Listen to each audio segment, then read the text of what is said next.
During Joel's lowest time, I stayed by his side as his fiancée, without a single complaint. When he rebuilt the company and regained control, he decided to marry his first love. He indulged his first love in taking everything from me. I became a complete joke, but I neither cried nor made a fuss. I stepped aside quietly, because, with the breakup fee, I could finally afford the treatment my childhood friend needed. Chapter 1.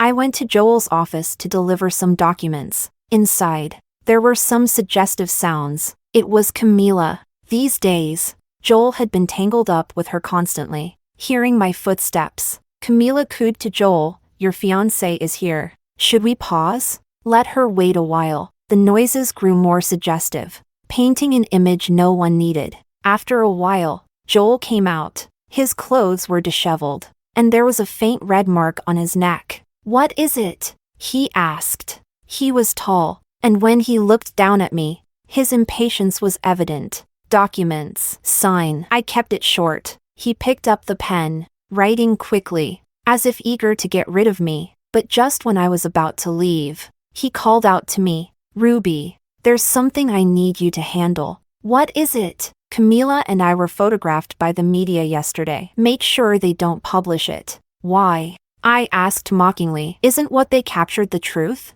We haven't broken up yet. Camila will be seen as the third party, and it would be bad for her career." Joel's face was handsome like a god's. Hearing such awful words from his mouth, they almost seemed like charity. I stood there, unmoving for a long time. His patience ran out, and he spoke with a threatening tone. "You will take care of it, right?" I smiled faintly. "Of course." Chapter 2. I told my subordinates to suppress the scandal. Everyone looked at me oddly. Well, it was no secret around the company about the three of us. 5 years ago, Joel was just starting out, wanting to take over the family's entertainment company. But he was set up, stripped of his power by the board, and lost everything miserably. He was living in despair. And then he met me. I stayed by his side during his lowest point. I helped him rise again and take back control. Once, Joel was drunk and wouldn't let go of my hand. He said, "My life belongs to Ruby. Without her, I'd have jumped off the top of the company building long ago." "Ruby, my dear Ruby, let's get married, okay? Please, marry me." With everyone around cheering, I gently nodded. "Okay." Later, I found out that the very night he confessed to me, Joel had also messaged Camila, "Interested in signing with J Entertainment? The top spot is always yours." Camila agreed. Turns out, she and Joel had been involved even before she debuted. She was Joel's unattainable desire, the one he could never forget. The day they completed the signing, Joel was so excited that he couldn't sleep all night. Chapter 3. Joel cared deeply about Camila. He cared too much. When Camila was filming, he always visited the set. Over time, rumors about them spread around the crew, so Joel brought me along. He said, "Camila's reputation can't be tarnished. You need to clear it up." I asked, "How?" "Just say that the three of us were together last night." "But last night, I wasn't even there." Joel didn't look at me at all. His attention was completely on his phone. He was scrolling through Camila's new photos, saving each one. That day, there was a water scene. The weather was cold, and the water was freezing. So Camila refused to go in. She pouted at Joel. "I'll catch a cold." "You don't want me to catch a cold, do you?" Of course. Joel didn't. He ordered the director to find a body double. However, the double wasn't available that day, as they were at a loss. Camila pointed to me. "Miss Ruby can do it. We're about the same height and build. Only the back will be visible. It won't be noticeable." Joel hesitated at first, but he realized no one fit the role better than me. "Ruby," I interrupted him. "Joel, I told you this morning. I'm on my period." He froze. Camila chided me. "So what if you're on your period? Foreigners drink ice water during their period, and nothing happens." "Ruby, you work for the company. Stop being so fussy." The tone she used, it was as if she was already the boss's wife. I looked at Joel calmly. He knew very well that during my period, I couldn't handle anything cold. It would leave me in excruciating pain. But after a long while, He still gave up on me, Ruby. I need you to do this. Chapter 4. In the end, I didn't get into the water that day. The director couldn't take it anymore and borrowed a professional extra from another set. But from that day on, Joel began to take back most of my authority in the company. The person who could freely come and go from his office was no longer me, it was Camila. Now, he openly flirted with Camila, and I was still cleaning up after him. When I went to the pantry, I heard some colleagues gathered inside, gossiping. Why doesn't Ruby do anything? I couldn't stand this kind of humiliation if it were me. She's love blind. I guess she loves Joel so much. There's nothing she wouldn't put up with. Standing outside, I found myself smiling instinctively. True, there's nothing I can't endure. It won't take much longer. Sam's illness is almost cured. The boy who spent all his fortune, saved me again and again, and nearly lost his own life for me. He's about to wake up. Chapter 5. There was a gathering in the evening. I was late. Joel had already had a few rounds, and Camila sat next to him, dressed provocatively. The two of them lost a game, and amidst everyone's teasing, they were supposed to do some intimate actions. Someone said, "Wouldn't this be bad if Ruby found out?" Joel's face darkened immediately. Why mention her? I paused outside the door, listening with interest. Brother Joel, what's the deal with you and Ruby anyway? What deal? I never intended to marry her. Really? Joel sneered. Ruby is only good for her looks. Her personality is dull and boring. I got tired of her a long time ago. Camila beside him couldn't hide her smug expression. In that case, a rich kid piped up. I think I'll pursue Ruby then. I quite like her type.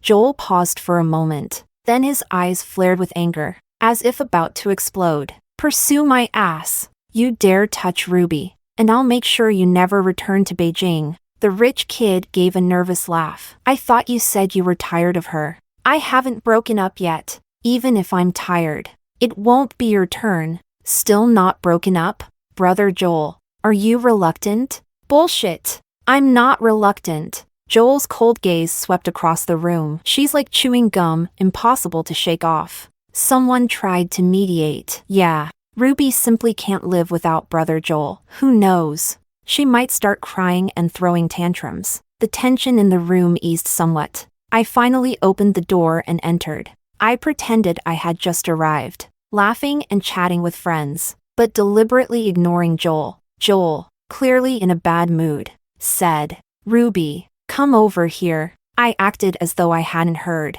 and sat beside the rich kid instead. Joel's face turned instantly dark. "Ruby, if you don't come here, then we're done." The room fell silent. It seemed like everyone was waiting for me to panic, to plead, but I blinked twice, and calmly said, "All right." Chapter 6. The night Joel and I broke up. I heard that after I left. He threw a massive tantrum, nearly trashing the entire private room, but Joel still thought I was just acting out, that I'd come around eventually. He waited and waited, but what he got was my resignation letter. Joel began to panic. He searched for me everywhere, even asked people to find out where I was. He said he never wanted to break up. He also said Camila was just someone he had brought in to play along, that nothing ever happened between them.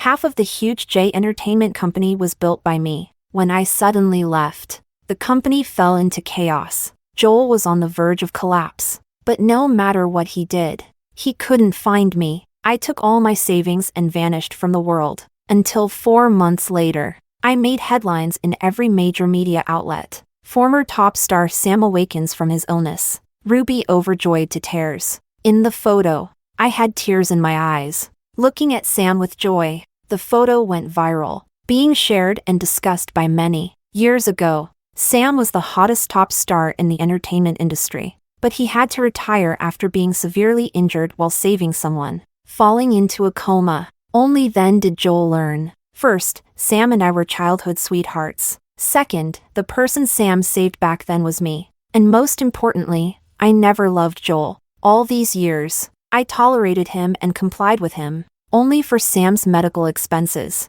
It's said that the day Joel saw the news, he completely lost his mind. Chapter 7. My past with Sam was simple, yet not so simple. We met in an orphanage and grew up together. When I was 7, I was adopted by a wealthy couple. My adoptive parents weren't particularly kind to me, but at least they were wealthy, and I never lacked food or clothes. Sam wasn't as fortunate. He had delicate, feminine features, with striking and alluring looks since childhood, earning him the nickname Male Vixen. But he hated that nickname. Whenever other children called him that, he'd rush at them, fighting. The parents who saw it would shake their heads in disapproval. And so, Sam became an unwanted child. During his teenage years, Sam grew even more rebellious. Whenever someone made fun of his appearance, he'd go mad, fighting fiercely. In the first year of middle school, Sam fought with the principal's son. During Monday's flag-raising ceremony, he was publicly reprimanded.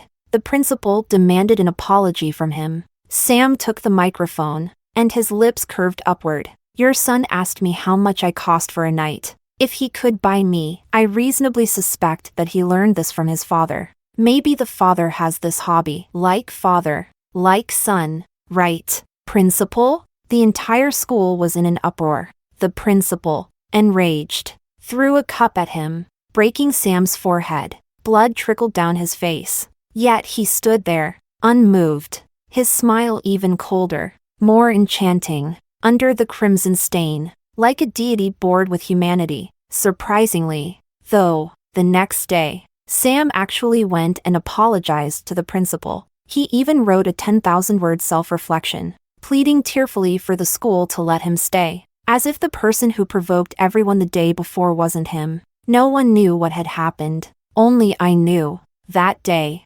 amidst the chaos of the flag-raising ceremony, I grabbed Sam's hand and pulled him out of the crowd. Chapter 8. My adoptive parents forbade me from interacting with friends from the orphanage. Because of this, Sam and I lost contact for many years. Unexpectedly, we reunited in this way, and Sam was genuinely happy. I told him, no matter what happened, he couldn't drop out of school. Studying was our only weapon at the moment. Only by holding on to this weapon could we reclaim our lost dignity. Sam listened to me. From that day on, it was as if he had become a different person. First, he went around pleading with everyone to let him stay in school. Then, he stopped fighting, focused on studying, and his grades quickly became the best in class. At school, we pretended not to know each other. Even if we crossed paths, we would just brush past one another, but nobody knew. Every day after the evening study session, Sam would silently follow me. After walking me home, he would stand under my bedroom window, smoking without a word, staying with me until I fell asleep. The orphanage didn't have much money, and Sam was often hungry, so I shared half of my pocket money with him, just so he wouldn't go hungry. In that damp, sweltering period of youth, we got through it together like this. After the high school entrance exam, the dean was arrested. The reason was molesting a minor. The moment he was taken away, I stood behind the crowd and smiled at him quietly, because the victim was me, and it was me who deliberately set the trap for him. Chapter 9. This can't really be blamed on me. I just wanted to talk to the director about my options for school, and it just so happened that I wore a short skirt. Why the police? Well, what's wrong with a minor calling the police for protection in advance? If the director were an upright person, I wouldn't have been able to lure him in, no matter what I did. This case made quite a stir. When I gave my testimony, I shed tears, appearing pitiful. Everyone sympathized with me. Moreover, I was top of my class, an obedient and diligent student. Eventually, the director couldn't withstand the public opinion and jumped off a building in a failed suicide attempt, ending up paralyzed. His son's bullying at school was also exposed, and no high school wanted to accept him. This was the first trap I set up, at 15 years old, and I won completely. The only negative outcome was that I earned a few derogatory names. Some people called me vile, saying I was promiscuous at a young age. Even my adoptive parents were disappointed in me, but I didn't care at all. It was around that time that I realized I was different from other girls. Purity, reputation, all that nonsense, it meant nothing to me. The only thing that mattered to me was winning. Winning excited me. It made me tremble. I would do whatever it took to win. Later on, I was admitted to a prestigious university. Sam, with his godlike looks, debuted as an entertainer. He skyrocketed to fame and became incredibly popular. But no one knew that the refined, elegant persona he displayed in front of the camera was crafted by me. Even his agency had no idea I existed. We were the perfect allies. Until 5 years ago, my adoptive parents made bad investments and ended up deep in debt. They sold me to a Hong Kong boss to pay off their debts. That's when I realized that for all those years they raised me, they weren't affectionate at all but demanded that I be beautiful, have a great figure, and excel in my studies, all just so they could sell me for a high price. When Sam found out, he used all his savings since debuting to buy my freedom. That was the first time Sam saved me. Chapter 10. The second time Sam saved me. It was from a sudden, violent disaster. Someone tried to run me over with a car. That day, it was snowing heavily, and I met up with Sam. Because of his status, he couldn't go to crowded places. As I crossed the street, a car suddenly sped toward me. Sam rushed over and pushed me out of the way, falling into a pool of blood himself. The vehicle immediately fled the scene. That road hadn't yet been equipped with surveillance cameras. This accident ended Sam's illustrious career. He lay in a hospital bed, needing expensive ongoing treatment. But Sam had no money. He'd spent it all to redeem me. His management company gave up on him, citing force majeure as the reason to terminate his contract. The entertainment industry had no shortage of talent, and the world slowly forgot about him. But I didn't. I met Joel and helped him restructure his company, partly to fund Sam's treatment, partly to use the influence of J Entertainment to uncover the truth behind the accident. Later, Joel confessed his feelings for me. I knew very well that he was attracted by my capabilities and wanted to keep me around, always working for him, and I was the same. I needed the status of his fiancée to do more things. So, a relationship of mutual benefit began. You think I ended things because I couldn't tolerate Joel's cheating? No, it was only because I discovered that the accident seemed to be linked to people close to Joel. The memory ends there. A microphone is extended in front of me. Today marks the 2nd month of Sam's recovery. He cannot appear on camera, so I'm accepting interviews on his behalf. A reporter suddenly asks, "Miss Ruby, you were once Joel's fiancée, but now you're by Sam's side. Do you still love him?" Looking up, I suddenly see Joel, whom I haven't seen for 6 months, standing at the back of the crowd. His eyes are red, staring at me. Chapter 11. That question should be asked of Joel. I spoke softly. When he stayed overnight at the set with Camila, did he love me? When he flirted with Camila at the office, did he love me? When he secretly dated Camila, yet asked me to lie to the public and clear their names, did he love me? The reporters were stunned, and the entire venue fell silent. I showed a relieved smile. Anyway, I can't love him anymore. Joel's gaze wavered, and he looked devastated. After the interview, he stopped me backstage. After half a year, Joel looked even more haggard than I had imagined. He said, "I finally found you, Ruby." I nodded politely. Distant. "Hello, Joel." That unfamiliar greeting made him freeze for a moment. "Ruby,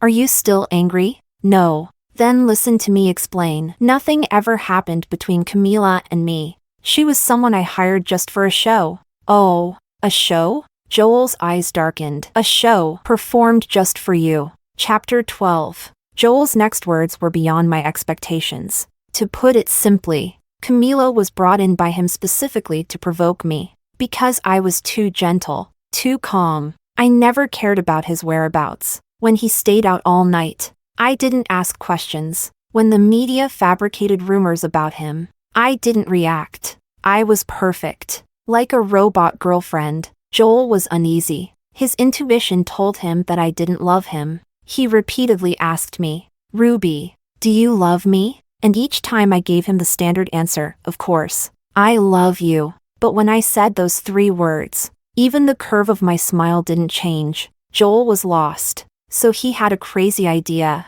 He wanted to see me get jealous. He brought in Camila, deliberately acting flirtatiously in front of me. But what he never expected, I left. Completely. Joel's voice turned hoarse and strained. "Ruby, I've already kicked Camila out. No one can shake your place. Come back, please? I remained silent. Joel grew anxious. I like you. I really like you. I don't want to lose you. I interrupted. What about Camila? What did she say? Don't worry. Camila's a good person. When I first approached her, I made it very clear. A good person. Really? I smiled, slowly unlocking my phone. I had screenshotted Camila's old social media post. In the photo, Joel was asleep. She was leaning against his chest. An intimate pose. The caption read, "Wasn't feeling well during filming today, but someone came to keep me company. All these years,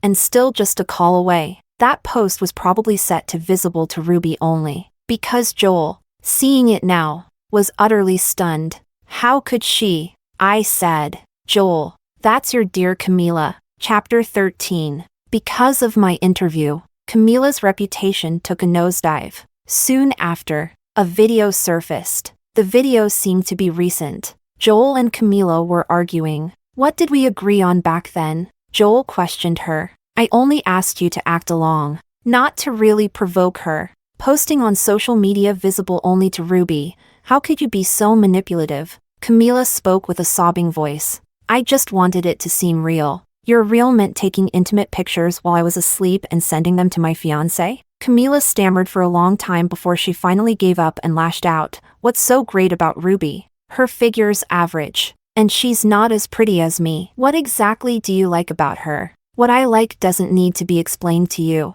But she's already gone. Why can't you just look back at me? Didn't you like me the most before? I'm standing right here in front of you. Why won't you see me? Joel replied coldly. It's too late. Camila was unwilling. Breaking into tears, Joel grabbed his jacket to leave, but she blocked him once again. Joel, stay with me tonight, please. This action completely exhausted Joel's last ounce of patience. He violently shook her off, accidentally pushing Camila to the ground. Yet he didn't look back, showing no remorse at all. When the video was released, it caused an uproar. A foolish man pretending to cheat, and a mistress who wanted to make it real. In the end, they shot themselves in the foot. How entertaining. The key point was that Camila had always maintained a pure image, and this whole drama shattered that illusion. Public opinion swung completely in my favor. Camila couldn't sit still any longer. One morning,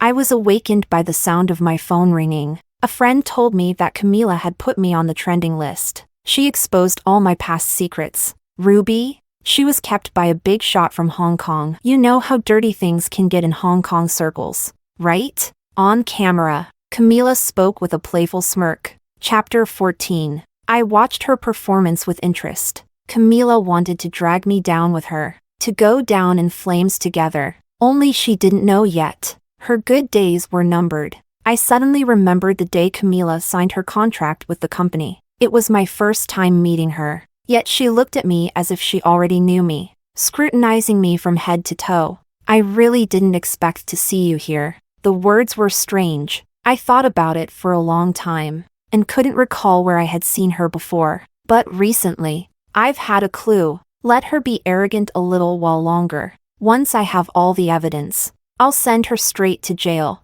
Lost in thought, my friend sent me a message. Today is Sam's first variety show appearance after his comeback. Right? Me? Yes. Why? The guest is Camila. Me? Not long ago, Sam announced his return to showbiz. He no longer had a management company, so I took full responsibility for arranging all his engagements. When we accepted this variety show, the production team hadn't mentioned that the guest would be Camila. What a coincidence. I rushed to the recording studio, afraid Sam might be bullied, but I had worried too much. Camila froze the moment she saw him, even forgetting the presence of the cameras. The other guests had a similar reaction. Even after all these years of illness, Sam's striking beauty was still unmatched in the entertainment industry. This illness had only added a kind of fragile allure to him. When he doesn't smile, he looks like a god. But when he does, it's as if a seductive ghost has taken over. The camera crew kept circling around him. During the break, Camila spoke to him. Sam lowered his gaze to look at her, a casual smile on his lips. Camila blushed, but she didn't notice the coldness hidden deep in his eyes. After filming, I went backstage to pick Sam up. I happened to catch sight of Camila in there. I've always heard about your godly looks, and seeing you today, it's truly well-deserved. Thank you, Senior. Are you close to Ruby? What are you trying to say? Sam blinked, his expression enchanting. Camila gathered her courage and spoke. Have you seen the news? Ruby's passed. It's dirty. I mean no harm. Just don't want to see someone as great as you be deceived. Consider this a friendly warning. Are you referring to Ruby being kept by a big shot? Camila nodded. Yes, that's it. I wasn't planning on revealing it. But seeing men like you and Mr. Joel fooled by her, I felt I had to speak up. Oh, well, how considerate of you. Sam smiled at her. He lifted his hand, his fingers brushing against Camila's chin. Camila shivered shyly. Senior, it's quite crowded here. Maybe we should go somewhere. Her eyes were filled with expectation. However, the next second, Sam grabbed her throat, squeezing tightly. Chapter 15. First, Ruby's past. I not only know all about it, I was a part of it. Second, Ruby was someone I personally redeemed. Third, if you try this again, I'll break your neck. Camila struggled in pain. Her face flushed. Sam let go only after he had enjoyed the sight long enough. She coughed uncontrollably, looking at Sam now with fear instead of admiration. You're probably thinking about exposing this to the media, right? Sam's voice was so gentle, as if he were merely asking her what she wanted for dinner. Go ahead. Say whatever you want. But you should know, someone who has come back from the gates of hell fears nothing. Camila was horrified. Then Sam saw me. He smiled his beautiful smile. Ruby, let's go. I reached out my hand to him. Wait a second. Sam suddenly took out a wet wipe, cleaning his hands repeatedly. I just touched something dirty. I couldn't help but laugh. Behind us, Camila stared at me with hatred, but her nightmare wasn't over yet. As Sam and I stepped outside, a group of executives from J Entertainment approached. They headed straight for Camila, pulling out a stack of documents. Miss, the company has decided to terminate your contract. Chapter 16. I guessed that after seeing the exposure, Joel went to investigate my past. Then he found out that my life hadn't been great. My adoptive parents loved corporal punishment. If I didn't do well on exams, they beat me. If I had pimples, they beat me. After they went bankrupt, I was sold off to pay their debts. For over a decade, they never treated me like family. Joel probably found this out too. He must have also learned how Sam spent all his money and knelt before that powerful man just to rescue me. Sam never looked down on me. That's something Joel can never match. He wanted to make it up to me, and the most direct way was to eliminate the person who exposed my past. Camila's contract termination became a huge scandal, trending for days. But Camila soon found herself a new big shot. She continued to flaunt herself, seemingly unaffected. However, at that moment, I saw a photo of Camila getting cozy in a private car with the big shot. That car caught my attention. Most celebrities use vans, but this was the first time I'd seen Camila with a private car. No, the second time, because the first time was years ago when it tried to run me down. Chapter 17. On the day of the car accident, it was snowing heavily, and visibility was poor. The only thing I remembered was the car model. A few years ago, using the influence of my company, I secretly started investigating. Eventually, a lot of evidence pointed to Camila. She was the most likely culprit, but the evidence was insufficient, especially when it came to motive. I had never met her before, so why would she want to harm me?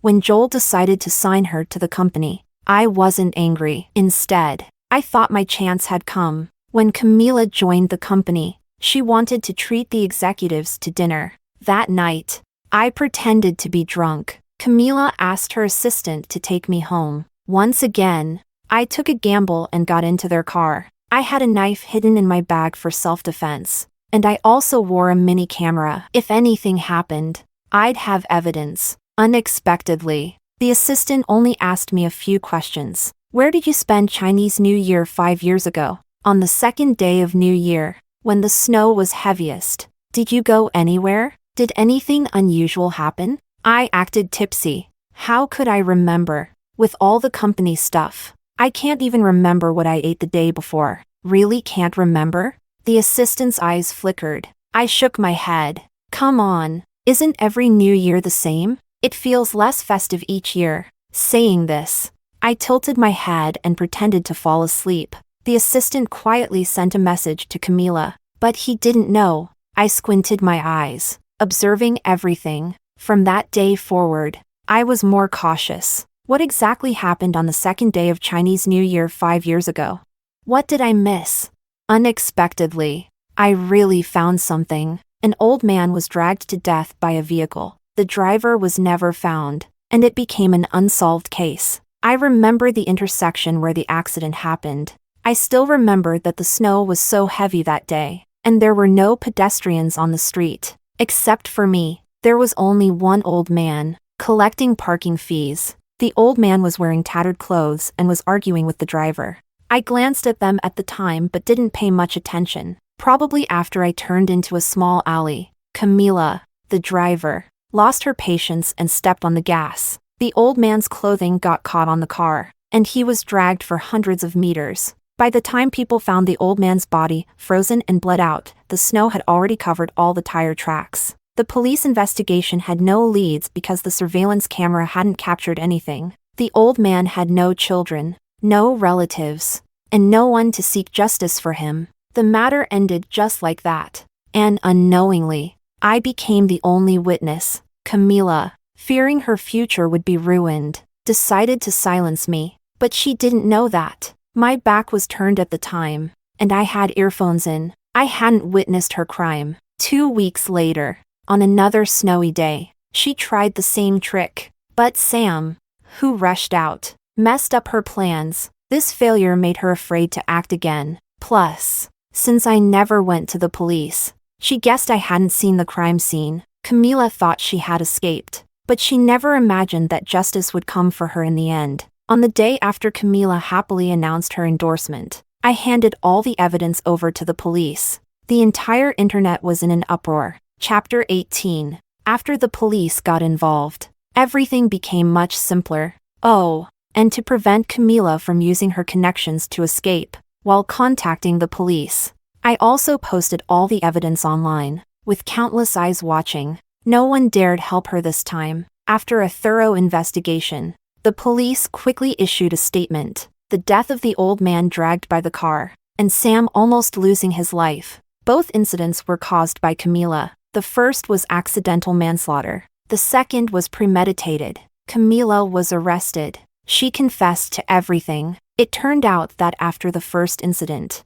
Camila started looking for me. She followed me for a long time and figured out my daily routine. Every day, I walked through a small path with no surveillance cameras. She ultimately chose that spot to carry out her plan, but she never expected that I wasn't alone. Sam, wearing a mask and a hat, always stood not too far away, silently watching me. A popular rising star turned into a murderer. There was nothing more shocking than that. Camila cried bitterly, claiming that she was young and didn't understand the seriousness of her actions when she dragged the old man with her car. She said she didn't know he was caught in her vehicle, that it was purely accidental. Instead of sympathy, her statement was met with even harsher criticism. The netizens scolded her, saying she was unrepentant and still lying to this day. During those years, Sam's life was put on hold. The old man, who had no relatives and only wanted to collect 6 yuan to buy a bowl of noodles, she will never be able to repay him in this lifetime. Chapter 19. After Camila was imprisoned, my life returned to calm. Sam gained followers faster than before the accident. We established a personal studio and quickly gained a foothold in the entertainment industry. Joel came to find me again. His company had lost its main star, and nearly a year's investment went down the drain. Joel was not doing well. Once the charming young man, he had now become downcast. The day he came to see me, it happened to be raining. He stared at the raindrops on the window, lost in thought. The light rain moistens everything silently. I said, "What?" Joel turned around, his eyes forlorn. If we hadn't broken up, it would be our wedding now. Indeed, Joel once said he wanted to complete the wedding in the summer. Too bad we never made it to that day. You'll meet someone more suitable. I wish you all the best. I said politely. I used to think that too, but... He gave a bitter smile. But after a year since we broke up, I can't move on. I suffer from insomnia, and every time I close my eyes, all I see is you. The doctor gave me medication, but it didn't work. Ruby, do you know? I could only fall asleep by listening to old meeting recordings, listening to your voice. I nodded, giving the most reasonable advice. Then maybe you should change your doctor. Ruby, do you really not forgive me? It's not about forgiveness. It's just that I don't love you. Joel's eyes reddened. He dropped to his knees in front of me. Ruby, please, give me another chance. I looked at him with pity, then slowly raised my hand. The diamond ring on my ring finger gleamed.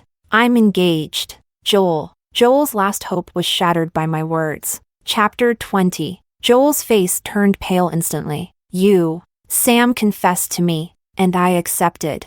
I gently touched the ring. We're planning to go public the day after tomorrow. You can't do this. Joel broke down. Ruby, you're my fiancée. We agreed, didn't we? We would build J Entertainment together and have a daughter, raise her to be a CEO. How can you just... Joel, get a grip.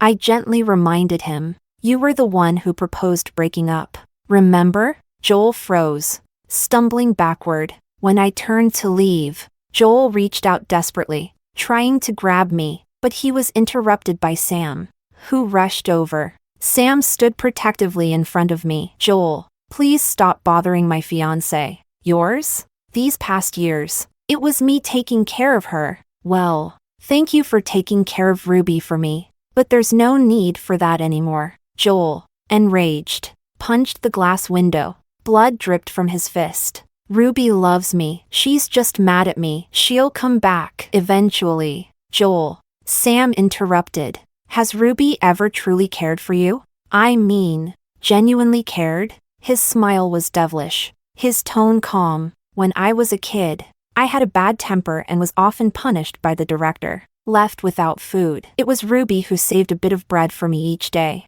After we started school, I was poor, always hungry. And Ruby took the risk of being beaten by her foster parents just to share her allowance with me. I was bullied by teachers and classmates, and I fell into depression. It was Ruby who helped me out, encouraged me to keep going, and even put herself in danger to get back at those who hurt me. Sam paused before continuing. Because of her, I made it to today. Oh, and do you know what subject Ruby wanted to study? He smiled faintly. She loved biology, but she was afraid that if I entered the entertainment industry, I'd get bullied. So she changed her major to film and enrolled in the drama program instead. Sam lit a cigarette, but then he suddenly remembered that I didn't like the smell of smoke, and immediately put it out. Ruby never says she loves me, but for over 20 years, she's never left me. Chapter 21. Sam stared at me, unmoving. I stared back at him.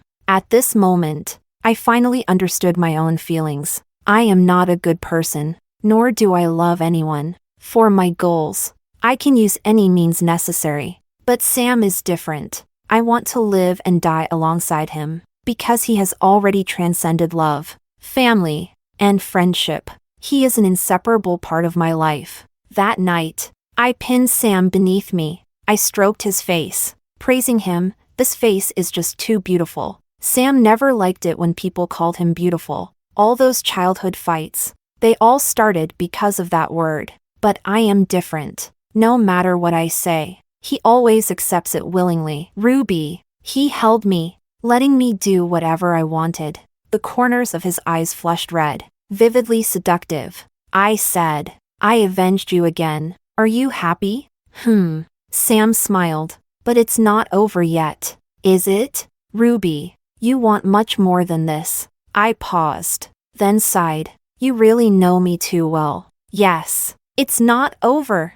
My ultimate goal was never just to get rid of Camila. It was J Entertainment. This was my real purpose for deliberately approaching Joel. I want to replace him, stand at the pinnacle of the industry. I want this arrogant industry to bow down, to heed my command. Joel's company was built by my hands. With much of my effort and my traps, I know exactly where the weaknesses are, where it can be brought down in one strike. Now, it's time to devour it. Rolling over, Sam lowered his head and kissed me. Go make your mark, Ruby. His kisses were gentle, like the waves. I am your most loyal subordinate. Please, use me to your heart's content. Chapter 22. J Entertainment Company started to crumble. The building was about to fall, collapsing from within. First, it was the finance department. When Joel was selecting the financial personnel, he asked me how they were. I told him they were fine,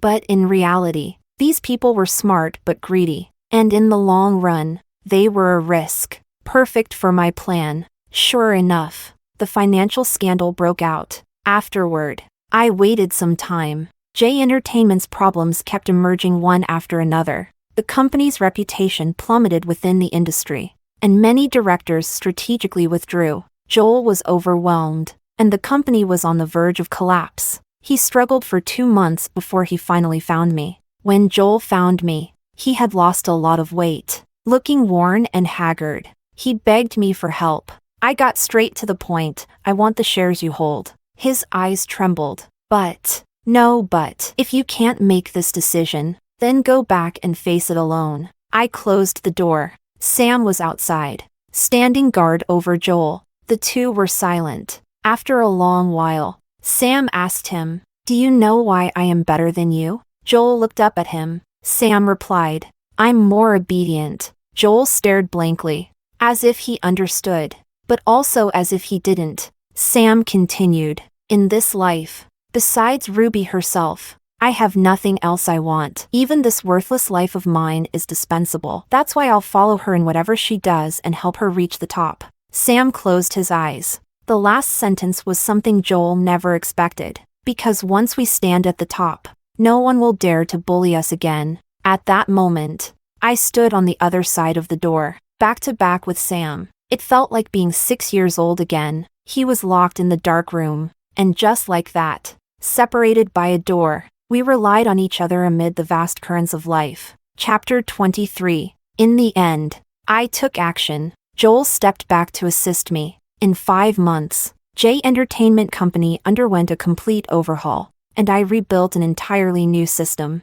I held the most shares and naturally became the head of the board. Sam's personal studio was affiliated with J Entertainment Company. He became my unique top-tier artist and the company's crown jewel. However, some senior executives opposed my decision to rename the company. There was a female executive who remained loyal to Joel's family and refused to accept me, an outsider, as the chairman of the board. She said I rose to power by selling my beauty. I wasn't angry at all. The workplace is often unfair to women, and I am willing to treat capable women like her with kindness. I invited her to my office and explained the company structure and my plans to her. The more she listened, the quieter she became. "Did you do all this?" "Yes." "What do you think? You're a film major. How do you know how to run a company?" "I learned from my foster parents when I was young. And after being sold to Hong Kong, I also learned from the bosses for a while. By the way, the company's expansion into the Hong Kong market is also thanks to that experience. You were kept as a mistress, and you still managed to learn things?" I shrugged. "That's probably why I am standing here today. Looks are indeed important, but in the face of real strength, beauty is fragile. Love and appearance can betray you, but capability never will. I've never wanted to be the lady of the company." I smiled, pointing upward. "I only want to be the boss." The female executive was silent for a long time before finally asking me a question. "Equal pay for equal work between male and female employees. Can you really do it? Aren't we already doing it?" Later, on the day we went public, she stood right beside me. She became, apart from Sam, another close confidant of mine. As for Joel, he got sick. Joel was diagnosed with severe depression. He decided to give up his role in the company and go abroad, to heal and relax. Back then, I helped transform him from a spoiled young master into a chairman, and now, I turned him back into that young master. The day he left, it was said he waited at the airport until the last moment. I never showed up.